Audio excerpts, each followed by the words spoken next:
Yo les gars, aujourd'hui c'est Yako et on se retrouve pour une nouvelle vidéo sur ma chaîne YouTube. On se retrouve pour un thread d'horreur et vous allez avoir peur. C'est parti. Aujourd'hui c'est Camille qui nous raconte son histoire. C'est une histoire qu'elle a vécue quand elle avait 13 ans et ça l'a énormément marquée, à tel point qu'aujourd'hui ça la choque encore. Elle nous raconte qu'à ce moment précis, à 13 ans forcément, elle habite à la campagne avec ses parents, son chien, et ce soir-là, ses parents sont partis chez des amis. J'ai l'impression que les threads d'horreur se passent énormément en campagne. Je vous mets un petit sondage sur Instagram, il s'affiche juste ici. Il est 17h quand elle part de sa maison afin de pouvoir y faire un petit tour de vélo. Donc elle prend sa petite bicyclette et elle fait un tour en forêt autour de chez elle. Il commence à faire nuit et elle décide donc de rentrer chez elle.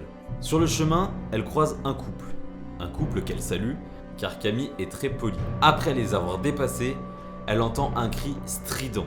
Elle décide alors de s'arrêter pour voir si elle n'hallucinait pas.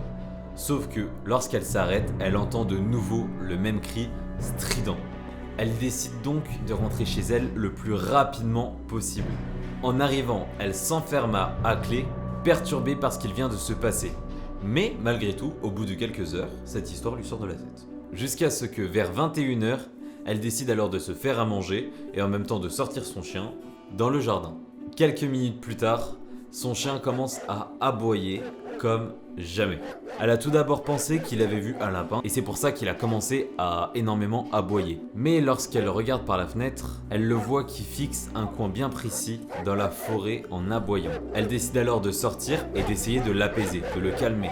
Mais rien à faire, il fait sa tête de mule, il continue à aboyer et à aboyer. Elle s'approche du coin en question et elle se sent très mal à l'aise. Elle sent comme une présence autour d'elle, comme s'il y avait des mauvaises ondes. Et elle entend un rire aigu.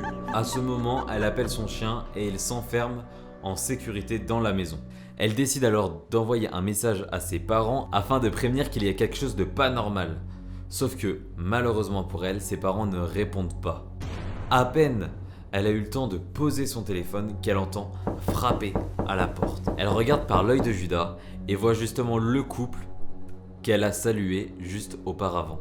Sauf que ce couple ne décide pas de partir, il continue de toquer, alors que pourtant, Camille ne répond pas. Ils ont commencé à dire qu'ils avaient besoin d'appeler une dépanneuse car leur voiture était en panne. Mais le plus perturbant dans tout ça, c'est que la femme précise qu'elle sait que ses parents ne sont pas là. Du coup, Camille réessaye d'appeler sans cesse ses parents, mais ils ne répondent toujours pas. Le couple tape de plus en plus fort contre la porte. Camille commence à avoir peur, elle commence à flipper parce que quand t'as quelqu'un qui t'agresse à travers la porte alors que tu es derrière la porte, tu commences à avoir peur. Et elle a surtout peur que la porte cède.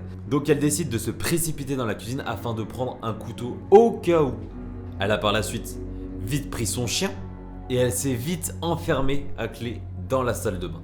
Elle essaye d'appeler à nouveau ses parents et cette fois-ci ils répondent. Ses parents lui disent reste calme et surtout reste caché et appelle la police. Elle décide donc de prévenir la police et la police lui disent qu'ils seront là d'ici 15 à 20 minutes étant donné qu'ils sont dans un village assez éloigné de la ville.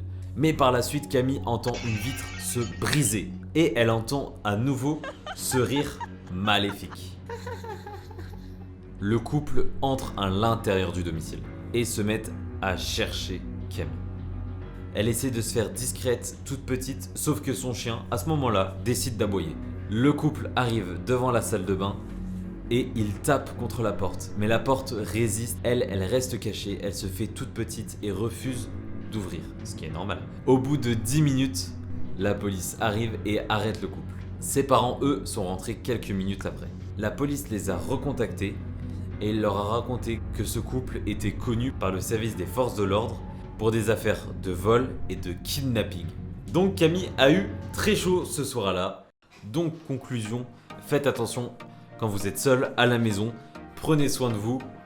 Toujours en description, vous avez une petite adresse mail où vous pouvez envoyer vos histoires si vous en avez à raconter ou un lien qui me redirigera vers votre histoire. Vous pouvez aussi lâcher un petit like, un petit commentaire, ce qui fait plaisir, je les lis et j'y réponds. Je vous laisse mon Insta en description. N'hésitez pas à vous abonner, activer la petite cloche. À la semaine prochaine. Peace!